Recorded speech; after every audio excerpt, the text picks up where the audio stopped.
편히 주무셨습니까? 오늘도 하나님께 주신 귀한 복된 하루가 시작되었습니다.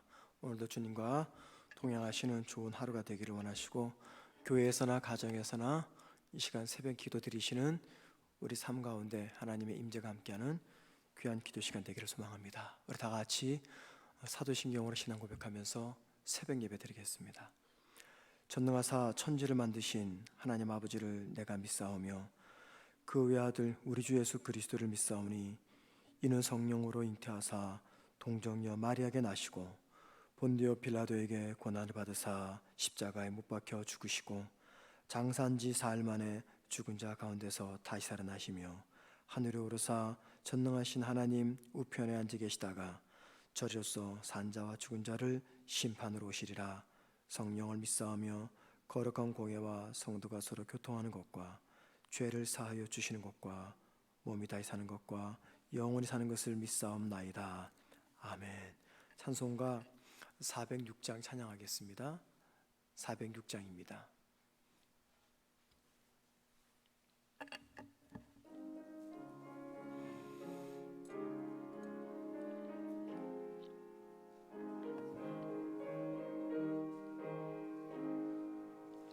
고난 내 영혼 편히 쉴 곳과 풍랑이로도 안전한 포구 폭풍까지도 다스리시는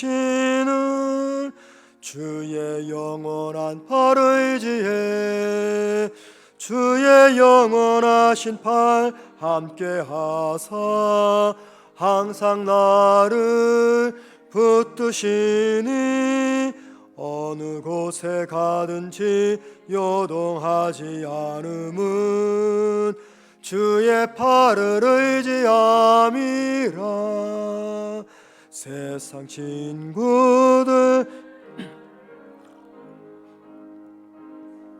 함께 동행함으로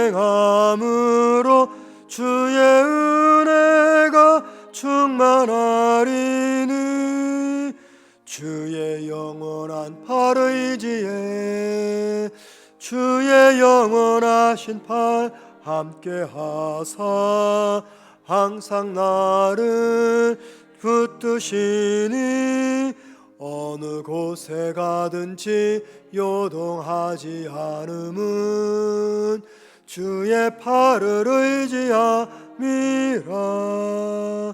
나의 믿음이 연약해져도 힘을 주시며 위태할 때도 안보하시는 주의 영원한 팔 의지에 주의 영원하신 팔 함께하사 항상 나를 붙드시니 어느 곳에 가든지 요동하지 않음은 주의 팔을 의지함이라. 능치 못한 것 주께 없으니 나의 일생을 주께 맡기며 나의 모든 짐 대신 지시는 주의 영원한 팔 의지에 주의 영원하신 팔 함께하사 항상 나를 붙드시니 어느 곳에 가든지 요동하지 않음은 주의 팔을 의지함이라. 아멘. 말씀 보겠습니다. 베드로 전서 2장 15절에서 17절입니다. 베드로 전서 2장 15절 17절 신약성경 제 성경책으로는 379면입니다.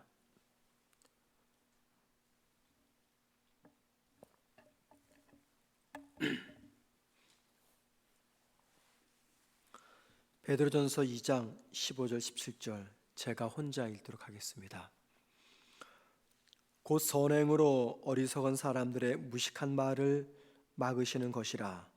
너희는 자유가 있으나 그 자유로 악을 가리는 데 쓰지 말고 오직 하나님의 종과 같이 하라. 무사람을 공경하며 형제를 사랑하며 하나님을 두려워하며 왕을 존대하라. 아멘. 우리 지난번 말씀을 잠시 다시 한번 드리겠습니다. 우리는 두 개의 정체성을 가지고 있어요.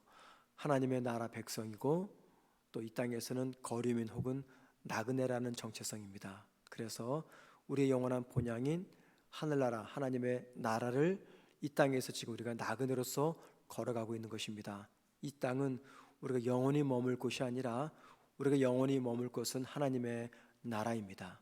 그래서 영원한 나라 하나님 나라를 바라보며 이 땅을 나그네로서 살아가는 저와 여러분이 어떻게 살아가야 되는지 베드로는 선한 행실을 행하며 살아가라 당부합니다. 선한 행실을 살아가는 첫 번째는 먼저 이 땅이 통치자들과 정부의 권위를 순종하며 두려워하면서 살아가는 삶이다 말씀을 드렸습니다. 이제 오늘 본문에서는 베드로는 두 가지 더 언급을 합니다. 첫 번째 15절에서 성도, 즉 두 개의 정체성을 가진 성도는 사람들의 무식한 말을 막아내야 된다. 선한 행실로서, 선한 행실로 사람들의 무식한 말을 막아내야 된다 이야기합니다. 여기 15절에서 말하는 사람들이 무식한 말, 이게 어떤 말일까요? 중상모략의 말입니다. 시기하고 모함하고 비방하는 말, 이걸 우리는 중상모략이라고 말합니다. 이 땅에서 두 개의 정체성을 가지고 살아가는 사람은 착한 행동으로서 사람들의 중상모략의 말에 대처해라 이야기합니다. 우리 입에서 나오는 말을 가리켜 무식한 말, 우리 입에서 나오는 중상모략의 말을 무식한 말이라고 이야기합니다. 그리고 중상모략의 말을 하는 사람을 가리켜 15절에서 어리석은 사람이다 라고 말합니다. 자, 왜 베드로는 중상모략하는 사람을 가리켜서 어리석은 사람이라고 할까요? 그 이유는 사람들에 대해서 중상모략하는 그 말을 하나님이 얼마나 싫어하시는지 모르기 때문입니다. 그래서 그들을 가리켜 어리석은 사람이라고 말합니다. 중상모략하는 사람의 죄가 하나님에게는 결코 사사로운 죄가 아니라 무거운 죄임을 강조하기 위해서 입으로 범죄하는 사람을 가리켜 어리석은 사람이다 라고 말하고 있는 것입니다. 그리고 15절에서 이 어리석은 사람이라는 이 말에는, 즉 어리석은 사람, 그 말에는 행악자, 즉 악을 행하는 사람, 혹은 범죄자, 즉 죄를 짓는 사람, 그런 뜻이 담겨져 있습니다. 행악자, 범죄자, 그런 뜻이 여기 어리석은 사람에 담겨 있는 뜻입니다. 자, 중상모략하는 사람을 가리켜 왜 행악자 또는 범죄자라고 할까요?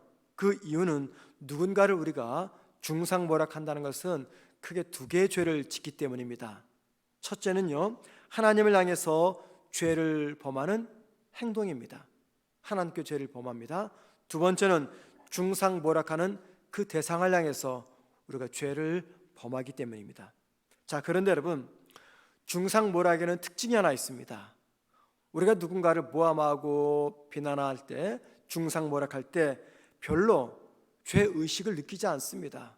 하나님을 두려워서 내가 중단하거나 혹은 내 중상모략의 대상자를 생각하면서 멈추지 않습니다. 오히려 중상모략할 때는 내 마음속에 희열이 있고 즐거움이 있습니다. 별로 죄의식을 느끼지 않습니다.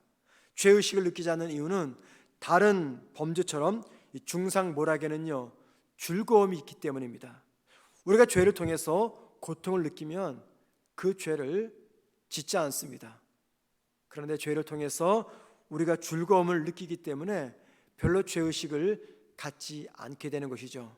그러나 주님과 동행하고 주님을 바라볼 때 죄를 짓게 되면 그 가운데 고통을 느낍니다. 그러나 중상모략이나 기타 죄를 범할 때 주님을 바라보지 않기 때문에 고통 대신에 순간의 즐거움을 느끼게 됩니다. 그리고 중상모략을 일삼게 되면 그 횟수가 늘어나게 되면 결국 중상모략은요 우리의 삶의 습관이 되어버립니다. 습관. 중상모략이 습관이 되면 누군가를 모함하는 것, 그것이 별거 아니라고 생각을 합니다. 그런데 우리 모두가 꼭 기억할 것은 중상모략의 이 행위는 하나님께서 보시기에 악하다 생각하실 정도로 하나님을 향한, 사람을 향한 범죄 행위라는 것입니다. 연극 다우트라는 제목의 연극이 있습니다. 이 연극에 이런 내용이 기록되어 있어요. 어느 성당에서 수녀가 신부를 중상모략하게 되어서 신부가 그 성당을 떠나게 되었습니다. 신부는 마지막 고별 설교에서 이런 설교를 합니다. 교우들에게 어느 여자가 누군가를 모함한 뒤 중상모략을 하고 잘못을 깨닫고 신부에게 찾아와서 고해성사를 하게 되었습니다. 여인의 잘못을 다 듣고 난 뒤 신부는 그 여인에게 중상모략의 죄를 범한 것, 그 죄를 사함받기 위해서는 한 가지 일을 해야 된다고 제안을 했습니다. 베개를 들고 옥상으로 올라가서 베개를 칼로 찢고 베개 안에 담겨있는 깃털을 하늘로 날려 버리는 것입니다. 그렇게 한 뒤 다시 신부를 찾아오라고 이야기합니다. 여인은 신부의 말을처럼 베개를 들고 옥상으로 올라가서 베개를 찢고 베개 속의 모든 깃털들을 다 날려버립니다. 그리고는 신부에게 찾아와서 시키는 대로 했다고 이야기합니다. 자, 그러자 신부는 이번에 말하기를 다시 옥상으로 올라가서 하늘로 날려버린 그 깃털을 다시 다 주워 모으십시오 라고 말합니다. 여인은 옥상에 올라가서 날려버린 깃털을 다 모으려고 했지만 주워 담을 수가 없었습니다. 이유는 바람에 의해서 다 어디론가 날아갔기 때문입니다. 여인은 신부에게 찾아와서 주울 수 없었던 이유를 다 설명합니다. 이유는 바람에 날려갔기 때문이죠. 여인의 말을 들었던 신부는 이렇게 말합니다. 중상모략이 바로 그런 것입니다. 한번 내 입에서 나간 중상모략은 다시 주워 담을 수가 없습니다 라고 이야기를 합니다. 누군가를 향해서 중상모략하지 말아야 될 이유는 우리가 그 말을 다시 주워 담을 수가 없기 때문입니다. 자, 그런데 여러분, 만일 저와 여러분이 믿는 자로서 누군가로부터 중상모략을 당합니다. 그럼 여러분 어떻게 할까요? 베드로는 오늘 말씀에서 이야기하기를 두 개의 정체성을 가진 성도는 그 중상모략에 맞서서 똑같은 방법으로 싸우지 말고 선행으로 중상모략을 막아내라 말합니다. 여러분, 왜 우리가 선행으로 중상모략을 막아내야 될까요? 그것은요, 중상모략을 당하면 나도 똑같이 말로써 내 무고함을 증명하려고 합니다. 같은 방법으로서 그 과정에서 나를 중상모략하는 사람과 같이 나 역시 나의 결백을 주장하기 위해서 나도 말로써 죄를 지을 수가 있기 때문입니다. 말과 말이 싸우면 결코 끝이 안 납니다. 여러분 탁구 잘 아시죠? 한쪽에서 탁구공을 치면 건너편에서 같이 맞받아 칩니다. 마치 말과 말의 싸움은 그와 같습니다. 그래서 누군가가 나를 중상모략하면 나도 내 무고함을 결백하기 위해서 똑같은 방법으로 맞서야 됩니다. 그리고 그 과정에서 피차 서로가 씻을 수 없고 치유할 수 없는 상처투성이가 되고 맙니다. 누군가는 끝내야 됩니다. 그러면 여러분, 누가 그것을 끝내겠습니까? 누가 끝날까요? 하나님을 믿지 않는 사람이 끝날까요? 하나님을 믿는 사람이 끝낼까요? 하나님과 동행하는 사람이 끝날까요? 아니면 하나님과 동행하지 않는 사람이 끝낼까요? 베드로는 바로 주님과 동행하는 두 개의 정체성을 가진 성도 편에서 중상모략을 선행으로 끝내야 된다고 말하고 있습니다. 중상모략을 막아낼 수 있는 방법은 선행으로 되돌려 주는 것입니다. 여러분, 만일 누군가가 나를 중상모략한다고 생각하십니까? 그러면요, 하나님을 믿는 자의 취할 방법은 그에게 선한 행동으로 반응하는 것입니다. 침묵을 넘어서 더 적극적으로 선한 행동으로 나아가는 겁니다. 그런데 이게 말처럼 쉽지가 않습니다. 저도 최근에 그런 일을 겪었습니다. 설교자로서 그런 가운데 주님 바라보고 참아야 됩니다 라고 말하는데 이게 진짜 쉽지가 않아요. 저 같은 경우도 이틀 동안 마치 몸살 앓듯이 이틀 동안 참고 이겨내는데 너무 힘들었습니다. 다른 방법 없죠. 그냥 기도 시간 나와서 주님 바라보면서 주님 생각하면서 주님 의지하는 거, 그거밖에 없어요. 여러분, 믿는 자에게는 답이 분명해요. 그런데 답을 알면서도 못하는 것은 이게 너무나 고통스럽기 때문입니다. 그래서 누군가가 나를 중상모략할 때 내가 똑같이 맞받아치지 않고 침묵을 넘어 그분에게 선한 행동을 한다는 것은 너무너무 힘든 일입니다. 말처럼 쉽지가 않습니다. 그러나 저와 여러분이 이 두 개의 정체성을 분명히 붙잡고 있고 매 순간 내가 주님을 바라보고 주님과 동행하면 이게 그때는 고통스러워도 시간이 지나면 감당할 수가 있는 겁니다. 그래서 여러분, 중상모략을 당할 때는 사람 만나는 것을 피하십시오. 사람 만나지 마세요. 사람 만나면 나도 똑같은 방법으로 반응하게 됩니다. 그냥 침묵하고 사람 만나지 마시고 더 깊은 주님과의 교제 시간을 가져야 됩니다. 바로 그것이 하나님 나라 백성이 된 우리가 취할 방법입니다. 누군가가 무식한 말로 나를 중상모략을 한다. 하나님에게 그 사람은 악한 사람입니다. 악행자고 범죄자입니다. 우리가 똑같이 반응하게 되면 우리 역시도 어리석은 사람, 범죄자, 행악자가 되고 맙니다. 성도는 침묵을 넘어 선행으로 반응하는 것, 그게 바로 두 개의 정체성을 가진 사람의 모습입니다. 자, 두 번째도 한 가지만 살펴보겠습니다. 두 개의 정체성을 가진 사람이 어떻게 살아야 되는가? 여기 16절 말씀 보니까 두 개의 정체성을 가진 성도에게는요, 무엇이든지 다 할 수 있는 자유가 있습니다. 자유. 그런데 그 자유를 마음껏 사용하지 않고 하나님의 종처럼 살라고 이야기합니다. 내 자유를 내려놓고 하나님의 종처럼 살아가는 사람, 이게 바로 두 개의 정체성을 가진 사람의 모습입니다. 자, 우리가 왜 내 자유를 포기하고 하나님의 종으로 살아가야 될까요? 그것은요, 우리 모두가 하나님 앞에 생명의 빚을 졌기 때문입니다. 다른 이유 없습니다. 저와 여러분은 하나님께 생명의 빚을 졌습니다. 우리 그걸 뭐라고 말합니까? 은혜 또는 사랑이라고 이야기합니다.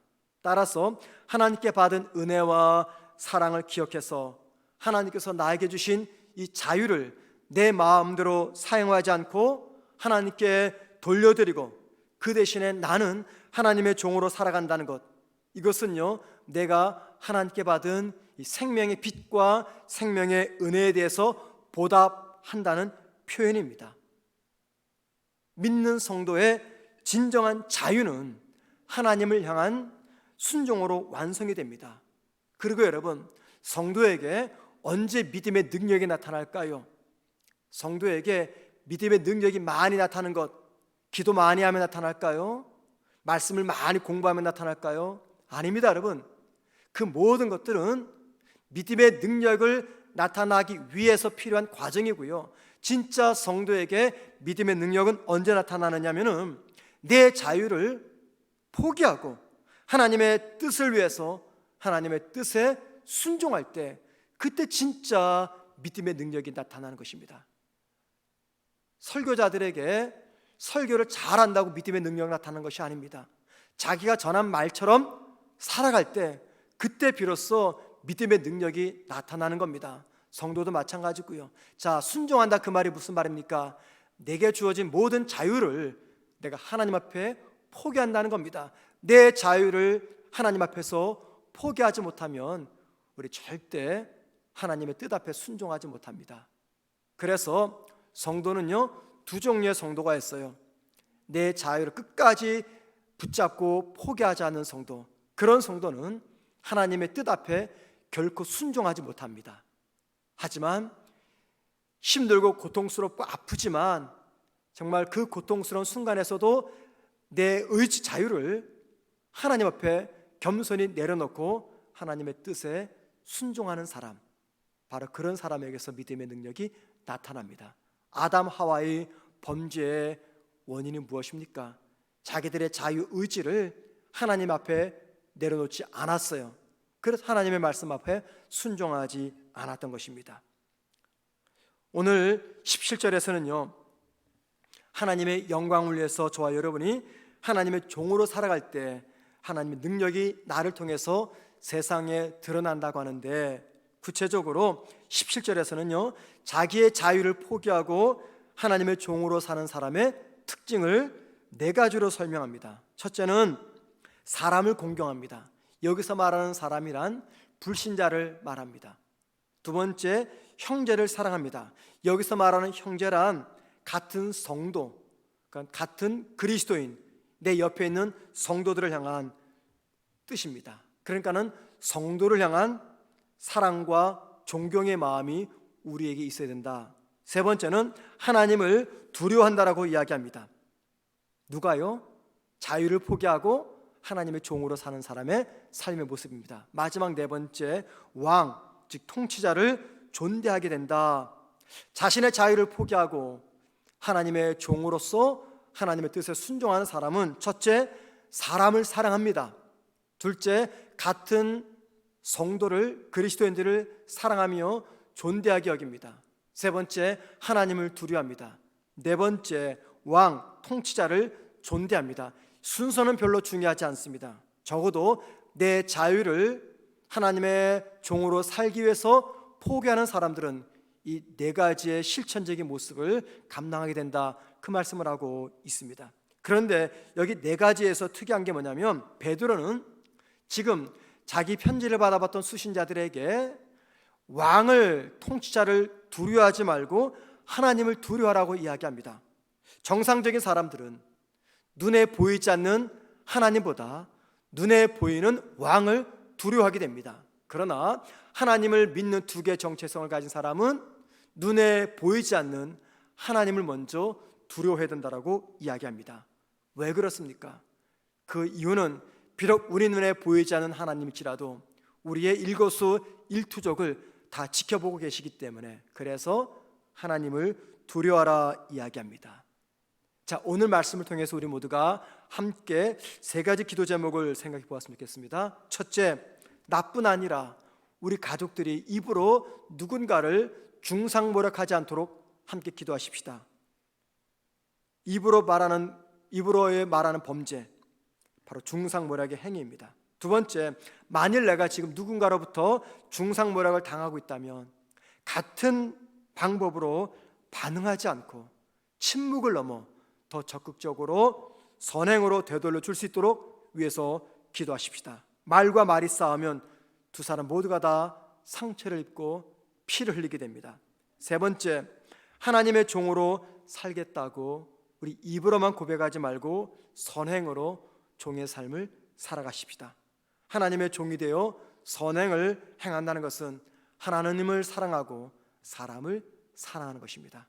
우리 함께 그렇게 이 시간 기도하면서 기도하는 것처럼, 말씀을 아는 것처럼 삶으로 살아내는 우리 모두가 되기를 주님의 이름으로 축원을 드립니다. 기도하겠습니다.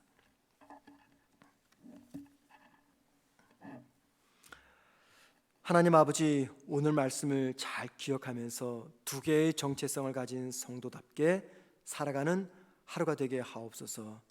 우리 귀한 성도들, 오늘 하루도 어느 곳에서 무엇을 하듯인지 주님과 함께하며 주님 바라보며 주님과 동행하는 귀하고 복된 하루가 되게 하옵소서. 예수님의 이름으로 기도드립니다.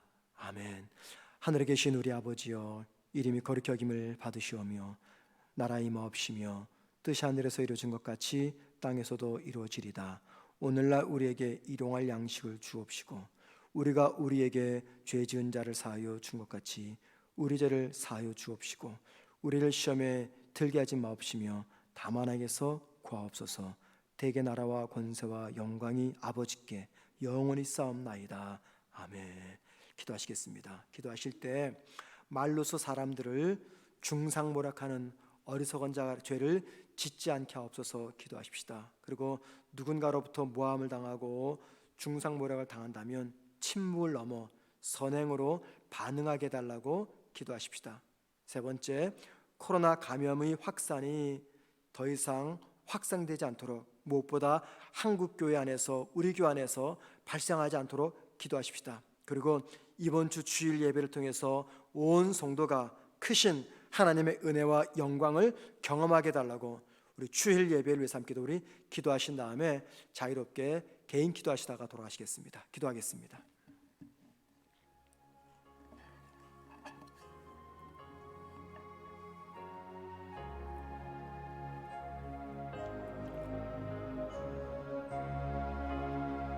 하나님 아버지, 하늘나라 백성이고 이 땅을 나그네로 살아가는 믿는 성도인 우리에게 은혜를 더하셔서 누군가로부터 중상모략을 당할 때 똑같은 말로 반응하지 아니하고 침묵을 넘어 적극적으로 그에게 선행을 베푸는 우리 모든 성도들 되게 하옵소서.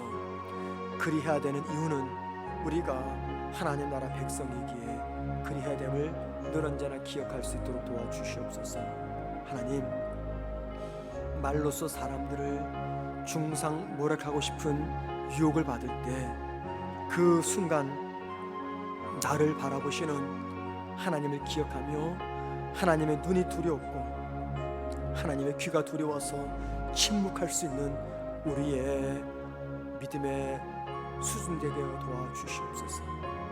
하나님, 많이 힘들고 어려운 이 문제를 나의 힘과 능력으로 감당할 수가 없습니다.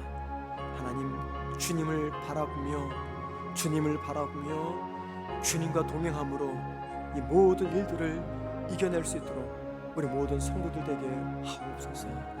하나님, 우리 신앙 공동체인 성문교회 안에서는 성도 상호간에 중상모략하는 범죄가 일어나지 않도록 도와주시고 오직 누군가를 칭찬하며 격려하며 위로하며 높여주는 그런 말만을 하는 우리 귀한 신앙 공동체가 되게 하옵소서.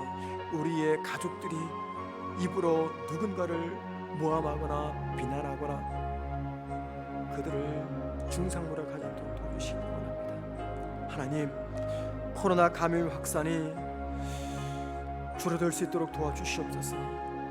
하나님, 정부가 1단계로 사회거리를 두었습니다. 이로 인해서 더 확산되지 않도록 우리 모든 국민들에게 성숙한 시민 정신을 허락하시고 우리 모든 성도와 교회들이 성숙한 믿는 자로서 앞장서서 코로나 감염 확산이 발생되지 않도록 솔선수범하게 도와주옵소서. 한국 교회 안에서 코로나가 발생하지 않도록 주님 막아주시기를 빌고 원합니다.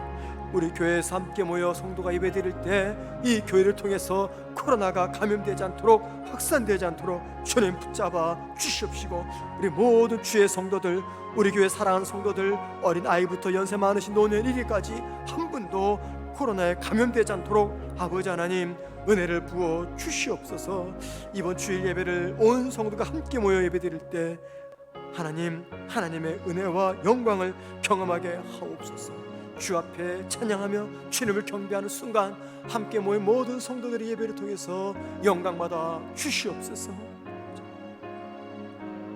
오늘도 믿음으로 살아가는 우리 모든 주의 백성들 어느 곳에 있든지 하나님 함께 하셔 주님, 오늘도 힘든 시간을 살아가야 될 성도들이 있습니다. 삶의 현장에서 함께 하시는 주님의 위로를 경험하며 담대함과 믿음으로 이겨내게 하시며 무엇보다 앞서가신 하나님으로 인해서 모든 고난의 순간 동안에 주님께서 채워주시는, 돌봐주시는, 지켜주시는 은혜를 경험하게 하옵소서.